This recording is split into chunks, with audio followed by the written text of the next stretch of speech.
Wuli nuyu naa la. maa lay fay Iba Kane TV Dembélé TV. macha allah yéen ñaar lii da ngeen ko war a yëg a def. sunu lam depuis 2007 ans voilà. 5 waaw. xam nga ne ni war naa fekk ngeen nekk numéro 1 ci site internet. dëgg la. bu nga ko tën a def. mais nag Yàlla tudd ko. dara yéexut. lu jot rek yomb. mais xam nga ne sa biir bi bouché da koy toj. barke Serigne Saliou lii moom a neex te nii laa koy daane. ma ne gars yi barke Xaadim xam nga ne lii du biiru entraînement. biir bii dama jóg taxaw nga Non, lii gis du ko biiru entraînement. biir bii bu ma ko daanut buuse ma bay lam maa ko monté te naa ko daan. boo daanul bouché. bay bërëb bi yow fii nga kalaame woon yàlla. yàlla ñëw na du problème bi yàlla bàyyi waatu la woon. yàlla doot ma baax. kon du liiru jaan. mukk booba maa ko rëy di.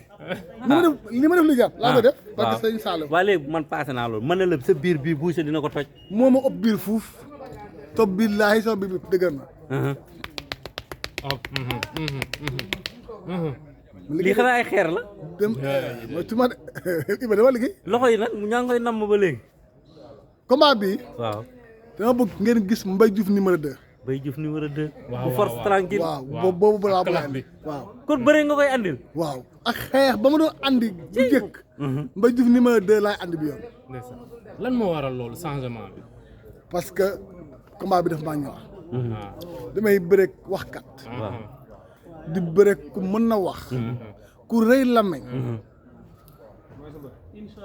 moo tax combat bi ñor gi ma ñor sax man xam naa ko. xanaa laajoo Ziza bu Ziza. xanaa ma ne Ziza depuis mu bëreeg ki ba léegi dama ko mere. lu tax parce que da ko woon a daan.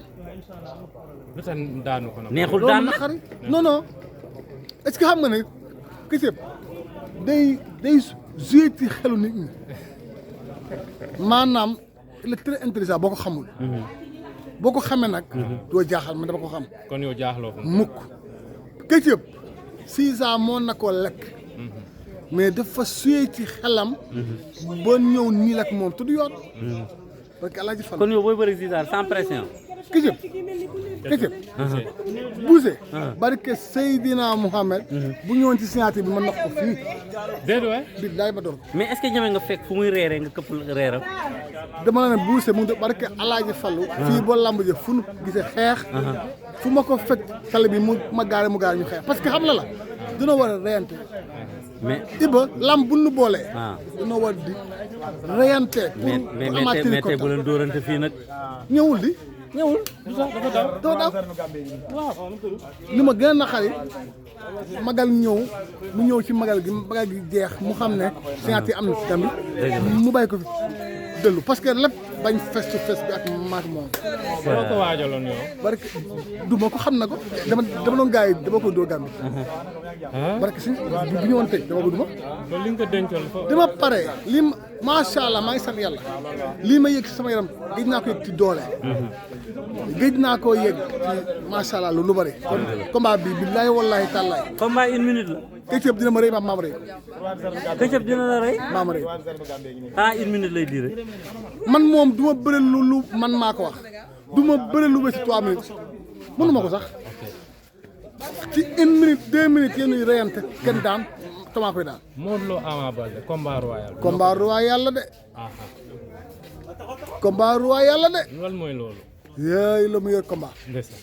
Modou Lo mii ma gis fii teg otoom yu bari ah bon. du neex a daan parce que Seydina Mohamed Modou Lo mi ma gis fii riyam bu bari ah du neex a daan te Ama Baldé Modou Lo daan ko dee ko gënal dëgg la. moo tax combat boobu kii yal moo na mun a am analyser. non dafa xam yal na am ay waay bu amee nga ñu gis combat lu tax nga ne la yàlla na am. parce que damaa bëgg xanaa ma ne combat bi cata ko yàq cat dëgg la. cata yi tax Ama Baldé cata tax moom mu gaañu moo doon cata cat parce que combat bi daa bëri cat dëgg la. parce que Sénégalais ko bëgg ba lamb dee lamb ba tey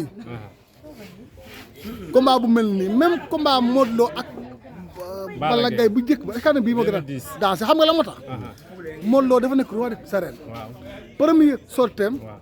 mu jël moom di Ama Baldé Ama Baldé yàgg koo topp ay at te Balla ak Modou Lo bu ñu bëri nekk ñu woon ay roi. déedéet booba bu nekkuñu ay roi que mu mën a analyser. ku daanu du yàq dara Modou Lo bi ko Balla Gaye daane yàqalu ko dara daa dem bëre waat amaat na korom bi nii mais Ama Baldé ak Modou Lô ku ci daanu dootoo gaaw nekk roi ah waaye Tapha Tine na ngi xaar nga ma seen Tapha Tine sama Tapha Tine loxo bi lay dam ah da koy dam barke Serigne Bamba dina dam loxom bi déet waay billaahi maa ko loxom am seen bu gat bi bu ko falee billaahi hôpital lay yeewoo yow hôpital lay yeewoo barke Tapha Iba Tapha xëj na rek jekk amul yéen yi mais Tapha actuellement nii ñu ma wax Tapha Tine roi des arènes parce que boo xoolee gabarit bi ñu mën a entraînement te mën na bëre yéen saa ngeen Tapha Tine ay premier combat mën na bëre te mën na xeex mais bu jëkk gars yi dañ koy nax mais léegi Tapha Tine mi ma gis am na changement ci ban fànn